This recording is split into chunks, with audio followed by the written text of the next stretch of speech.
Hello everyone, welcome to Rankers JEE. मैं हूं Amul Ojha and dear students, आज हम लोग जेई एडवांस के प्रिपरेशन के पॉइंट ऑफ व्यू से एसएस क्रोटोव का एक बहुत ही बढ़िया प्रॉब्लम लेके आए हैं, जो कि बेसिकली मैकेनिक्स का प्रॉब्लम है, लेकिन ये काफ़ी इंटरेस्टिंग प्रॉब्लम है और इसका सोल्यूशन अभी हम लोग देखेंगे। तो इसमें काफ़ी सारी चीज़ें हम लोगों को सीखने को मिलेंगी।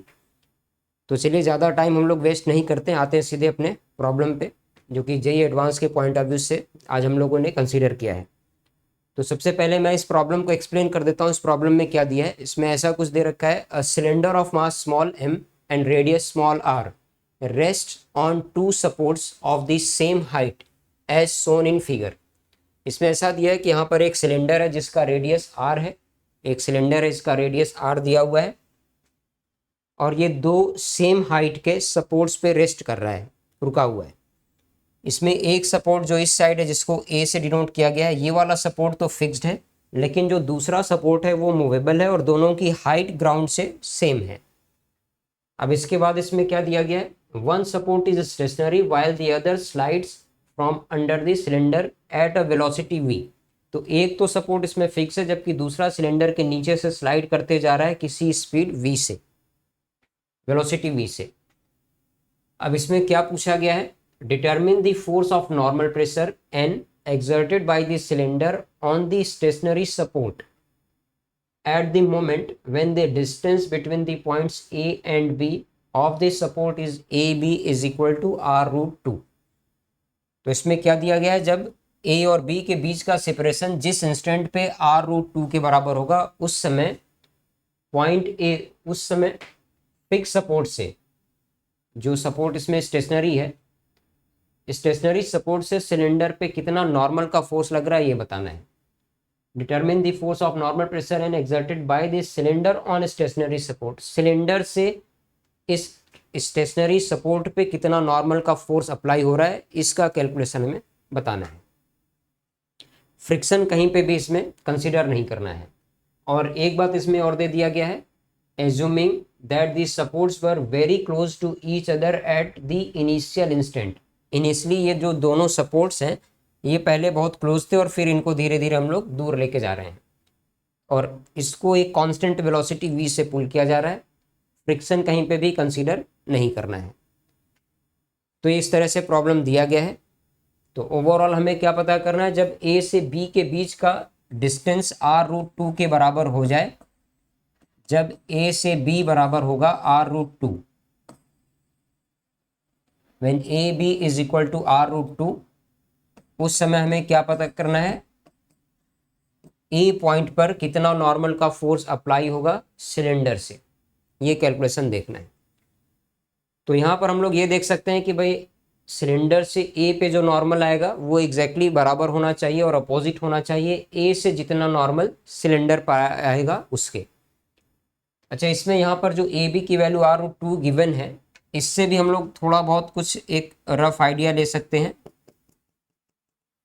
जैसे ए से बी के बीच का सेपरेशन जिस इंस्टेंट पे r रूट 2 होगा, उस समय यहाँ से सेंटर पे जो एंगल बन रहा होगा, सेंटर पे बनने वाला एंगल 90 डिग्री आएगा। r रूट 2 ये 90 डिग्री का एंगल होगा। और इस इंस्टेंट पे अगर हम लोग इसमें b से नॉर्मल ड्रॉ करें सिलेंडर पे, तो ये b से ड्रॉ होने वाला नॉर्मल कुछ इस तरह से होगा सिलेंडर पे ऊपर की ओर।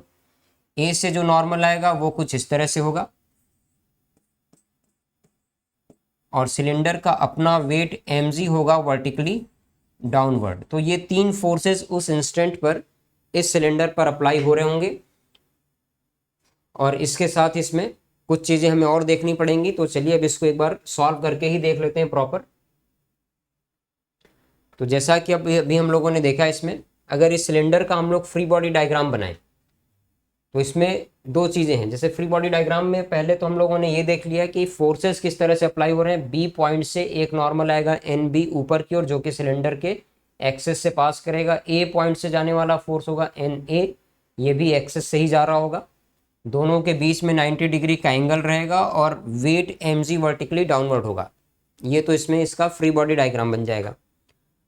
अब हम लोग बात कर लेते हैं कि भाई इसमें अगर हम लोग सिलेंडर का जो एक्सेस है उसका मोशन देखें, क्योंकि जब हमें न्यूटन्स लॉ अप्लाई करना होता है किसी भी सिस्टम पे या किसी ऑब्जेक्ट पे, तो उस केस में न्यूटन्स लॉ के लिए हम लोगों को सेंटर ऑफ मास का एक्सेलरेशन पता होना चाहिए, तभी हम लोग न्यूटन्स लॉ अप्लाई कर पाते हैं। और सेंटर ऑफ मास, इसमें सिलेंडर यूनिफॉर्म है तो उसका सेंटर ऑफ मास उसके एक्सेस पर होगा, इसलिए ये एक्सेस किस तरह से एक्सेलरेटेड है ये भी हमें देखना होगा। तो उसके लिए हम लोग एक दो चीज़ें इसमें और देखते हैं, थोड़ा सा कंस्ट्रेंट मोशन का हेल्प लेंगे। तो एक दो बातों का इसमें हम लोग ध्यान रखें, जैसे इसमें ए से बी को जब हम लोग कनेक्ट कर देते हैं तो पहली बात इसमें क्या है ये दोनों हाइट सेम है। अगर बी पॉइंट और ए पॉइंट ये दोनों ग्राउंड से सेम लेवल पर हैं तो ए से बी को जोड़ने वाला जो कॉर्ड होगा वो कॉर्ड हॉरिजॉन्टल होगा। और अगर ये कॉर्ड हॉरिजॉन्टल है तो एक्सेस से अगर हम लोग इस पर कोई नॉर्मल ड्रॉ करें इस तरह से, तो ये एक्सेस से ड्रॉ होने वाला जो नॉर्मल होगा वो मिड पॉइंट से पास होगा। इस मिड पॉइंट को थोड़ी देर के लिए मैं इसमें एम रिप्रेजेंट कर देता हूं, कैपिटल एम। तो कैपिटल एम क्या है? Mid point of A B, mid point of A B, A से बी का ये मिड पॉइंट है। और हम लोग ये देख सकते हैं कि ये जो एक्सेस ऑफ सिलेंडर है वो वर्टिकली अबव होगा मिड पॉइंट एम के। तो यहां पर इसमें एक इंपॉर्टेंट पॉइंट हमें क्या मिल गया? The axis of cylinder, the axis of cylinder lies vertically above, lies vertically above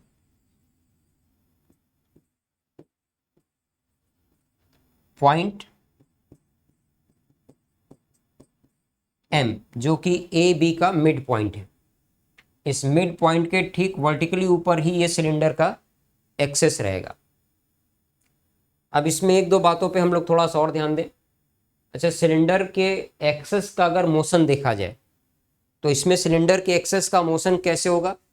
यहाँ पर इसमें सिलेंडर का जो सर्कमफ्रेंस है वो कहीं ना कहीं सरफेस इसका ए पॉइंट के कांटेक्ट में तो है ही, ए पॉइंट के तो कांटेक्ट में ही रहेगा। अब इसके साथ क्या होगा? जब ये सिलेंडर ए पॉइंट के कांटेक्ट में है तो इसका सिलेंडर का एक्सेस किसी भी इंस्टेंट पे यहाँ से आर डिस्टेंस पे ही रहेगा, तो एक्सेस का मोशन हमेशा हमें कैसा दिखाई देगा?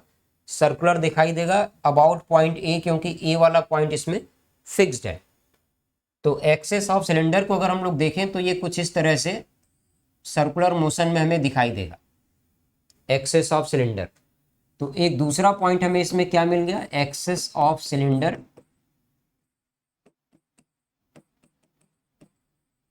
Access of cylinder move in a circle of radius r, of radius r about point A point के अबाउट सेंटर किस तरह से मूव कर रहा होगा? सर्कल में।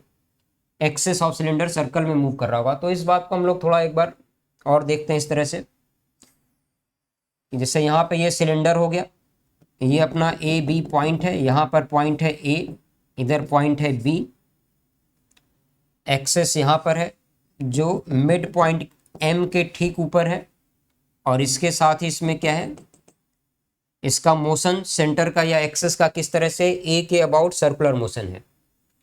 और जिस इंस्टेंट पे हमें कैलकुलेशन करना है उस इंस्टेंट पे ये एंगल कितना मिल रहा था हमें? 90 डिग्री। तो यहाँ से अगर हम लोग इसमें वेलोसिटी का डायरेक्शन देखना चाहें सेंटर की इस इंस्टेंट पे, तो कैसे दिखाई देगा? Direction of velocity of centre at this instant, वो क्या होगा?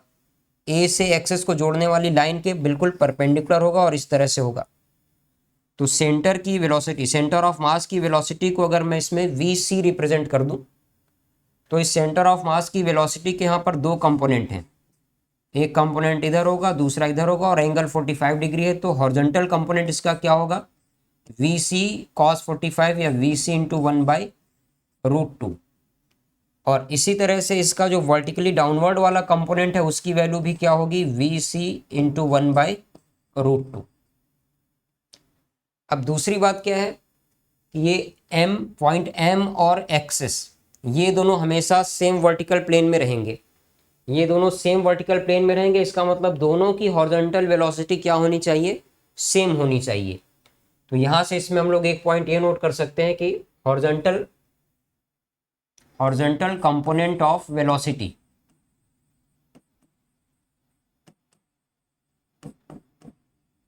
Horizontal component of velocity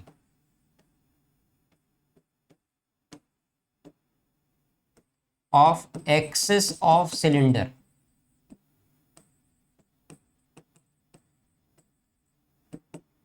is equal to the velocity of point M। M point की जो वेलोसिटी होगी वही वेलोसिटी होगी किसकी, सिलेंडर के एक्सिस के हॉरिजॉन्टल कंपोनेंट की। ये पॉइंट M जिस वेलोसिटी से चल रहा होगा उसी वेलोसिटी से क्या चलेगा, सिलेंडर की वेलोसिटी का हॉरिजॉन्टल एक्सिस की वेलोसिटी का हॉरिजॉन्टल कंपोनेंट। ऐसा क्यों है, क्योंकि दोनों हमेशा सेम वर्टिकल प्लेन में रहने वाले हैं, इसलिए दोनों हॉरिजॉन्टली बराबर ही डिस्प्लेस होंगे किसी भी इंस्टेंट पे। और पॉइंट एम की वेलोसिटी हमेशा हॉरिजॉन्टल ही रहेगी, क्योंकि जब इसमें बी और ए की हाइट फिक्स है तो यहाँ पर इसमें एम पॉइंट क्या है, इन दोनों को जोड़ने वाली लाइन का मिड पॉइंट, इसलिए एम की हाइट भी फिक्स रहेगी। तो एम की वेलोसिटी हमेशा हॉरिजॉन्टल होगी। और एक दूसरी खास बात इसमें और है कि जब हम लोग इस इधर वाले सपोर्ट को किसी वेलोसिटी v से मूव करा रहे हैं तो ये पॉइंट b कैसे मूव कर रहा है, उसी वेलोसिटी से, क्योंकि ये किसके साथ है, इस मूवेबल सपोर्ट के साथ। तो इसमें अगर हम लोग देखें a पॉइंट फिक्स है और b पॉइंट v वेलोसिटी से चल रहा है, तो m वाला पॉइंट कितनी वेलोसिटी से चलना चाहिए, ये हम लोग कंस्ट्रेंट रिलेशन से देख सकते हैं। जितनी देर में b पॉइंट कोई x डिस्टेंस मूव करेगा उतनी देर में m पॉइंट x/2 ही चल पाएगा, क्योंकि ये मिड पॉइंट पर है। तो इसके बेसिस पे हम लोग ये कह सकते हैं कि m की वेलोसिटी हॉरिजॉन्टल डायरेक्शन में कितनी होनी चाहिए, velocity of m in horizontal direction क्या होना चाहिए, v/2 के बराबर। Velocity of point m horizontal direction में ही होगी और उसकी वैल्यू क्या होगी, v/2। और ये जो m की वेलोसिटी है वो किसके बराबर होनी चाहिए, सिलेंडर के एक्सिस के वेलोसिटी के हॉरिजॉन्टल कंपोनेंट के। तो हम लोग यहाँ पर ये कह सकते हैं कि सिलेंडर के एक्सिस की जो वेलोसिटी हमने कंसीडर की है vc, इसका हॉरिजॉन्टल कंपोनेंट vc इंटू 1/√2, ये किसके बराबर होगा, वेलोसिटी ऑफ पॉइंट m के, which is again equal to v/2। m की वेलोसिटी v/2। तो यहाँ से हम लोग एक रिलेशन देख सकते हैं, vc कैलकुलेट किया जाए तो कितना मिल जाएगा, इससे vc की वैल्यू कैलकुलेट करेंगे तो आ जाएगा v/√2, v/√2। तो ये अपना एक प्रॉब्लम तो सॉल्व हुआ कि इसमें जो सिलेंडर का एक्सिस है वो किस वेलोसिटी से चल रहा होगा उस इंस्टेंट पर जिस समय a और b के बीच का सेपरेशन r√2 के बराबर है। लेकिन अभी ये प्रॉब्लम अपना सॉल्व नहीं हुआ है, अभी इसमें थोड़ी बहुत चीज़ें और हैं। अब हम लोग वापस आते हैं न्यूटन्स लॉ पे, और फोर्स का अगर हमें कैलकुलेशन देखना है तो वहीं से मिलेगा। तो एक तो ये क्लियर हो गया कि भाई सेंटर ऑफ मास की वेलोसिटी जो vc है उसकी वैल्यू है v/√2। और दूसरी बात इसमें क्या थी कि सेंटर ऑफ मास का मोशन कैसा है, circular, axis of cylinder move in a circle of radius small r about point a। तो अब अगर हमें न्यूटन्स लॉ अप्लाई करना है तो इसका फ्री बॉडी डायग्राम बना लेना है और a पॉइंट के अबाउट सेंटर ऑफ मास का सर्कुलर मोशन और देख लेना है और इसके बेसिस पे इसको सॉल्व कर देना है। तो अब एक बार इसको सॉल्व कर देते हैं। एक्सिस ऑफ सिलेंडर यहाँ पर है, पॉइंट ए इधर कहीं है,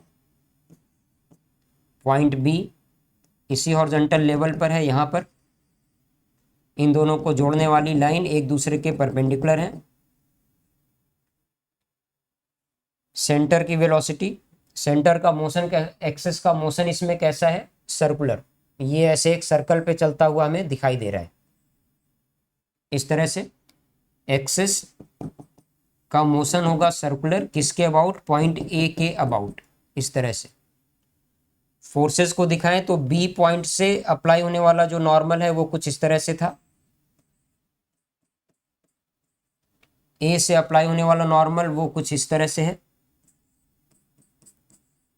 एन ए और एन बी एक दूसरे के परपेंडिकुलर हैं और वेट एम जी है वर्टिकली डाउनवर्ड। अब इसमें हमें क्या करना है, न्यूटन्स लॉ अप्लाई करना है। तो सेंटर ऑफ मास का सर्कुलर मोशन देखना होगा और सेंटर ऑफ मास का सर्कुलर मोशन देख के net force towards the centre, net force towards the centre, centre क्या है ए, नेट फोर्स टुवर्ड्स द सेंटर, इसको हम लोग क्या बोल सकते हैं, centripetal force F C, centripetal force. वो कैसे मिलेगा, इसके लिए ए के डायरेक्शन में एम जी का एक कंपोनेंट होगा और एन ए उसके अपोजिट होगा, तो एम जी कॉस 45 या साइन 45, क्योंकि ये दोनों एंगल 45 डिग्री बनेंगे। यहाँ पूरा 90 है और ये बाइसेक्टर पे है तो एम जी का कॉस 45 एम जी बाई √2 और एन ए इसके अपोजिट है माइनस एन ए। अब ये बराबर किसके होना चाहिए, M V square by R, लेकिन वेलोसिटी किसका, सेंटर ऑफ मास का डिवाइडेड बाय। इसको सॉल्व कर देते हैं तो यहाँ से हमें एन ए की वैल्यू मिल जाएगी, N A is equal to M G by √2 minus M by R into V C का स्क्वायर, और वी सी हम लोगों ने कैलकुलेट कितना किया है, v बाय √2, तो वी सी का स्क्वायर क्या होगा, v स्क्वायर बाई 2, तो यहाँ पर लिख लेंगे v का स्क्वायर और यहाँ पे 2, तो ये हो गया अपना रिक्वायर्ड सोल्यूशन या रिक्वायर्ड आंसर, ये है अपना रिक्वायर्ड आंसर। तो इस तरह से ये इसमें इसका सोल्यूशन है। ये एक अच्छा प्रॉब्लम है, इसमें कुछ चीज़ें और भी पूछी जा सकती हैं, जैसे ऐसा भी पूछा जा सकता था कि अगर r बाय √2 डिस्टेंस पर इसका कांटेक्ट लूज हो जाए तो उसके लिए जो मूवेबल सपोर्ट था उसकी स्पीड क्या होनी चाहिए, ये भी पूछा जा सकता है। जैसे जो मूवेबल सपोर्ट है वो जब r√2 के डिस्टेंस पर आए उसी समय उसका सिलेंडर से कांटेक्ट लूज हो जाए, इसके लिए स्पीड v क्या होनी चाहिए, तो उसमें हम लोग क्या करेंगे, एन बी की वैल्यू को 0 करके सॉल्व कर देंगे, एन बी को 0 करेंगे और इसमें एन बी और एन ए यहाँ से इनका हॉरिजॉन्टल कंपोनेंट वो देख के सॉल्व कर सकते हैं। तो इस तरह की कुछ चीज़ें इसमें और पूछी जा सकती हैं। या ऐसा भी हो सकता है कि इसको खींचने से ए से कांटेक्ट लूज हो जाए, ये भी पूछा जा सकता है, ए से कांटेक्ट लूज होगा तो एन ए को 0 करके सॉल्व कर सकते हैं। इस तरह से कुछ चीज़ें इसमें और बन सकती हैं। तो ओवरऑल ये एक अच्छा प्रॉब्लम है, एसएस क्रोटोव से लिया गया है और इसमें काफ़ी कुछ सीखने को मिलता है। तो इस प्रॉब्लम को एक बार आप लोग वापस से देखिएगा, ट्राई करिएगा, खुद से सॉल्व करने की कोशिश करिएगा, इससे काफ़ी कुछ सीखने को मिलेगा जो कि एडवांस के पॉइंट ऑफ व्यू से काफ़ी इंपॉर्टेंट होगा। तो आज का लेक्चर यहाँ पे ख़त्म करते हैं, मिलते हैं इसी तरह के एक और वीडियो के साथ आने वाले टाइम में। तब तक अच्छे से आप लोग पढ़ाई करते रहिए। Keep smiling, study well and take care. Bye bye.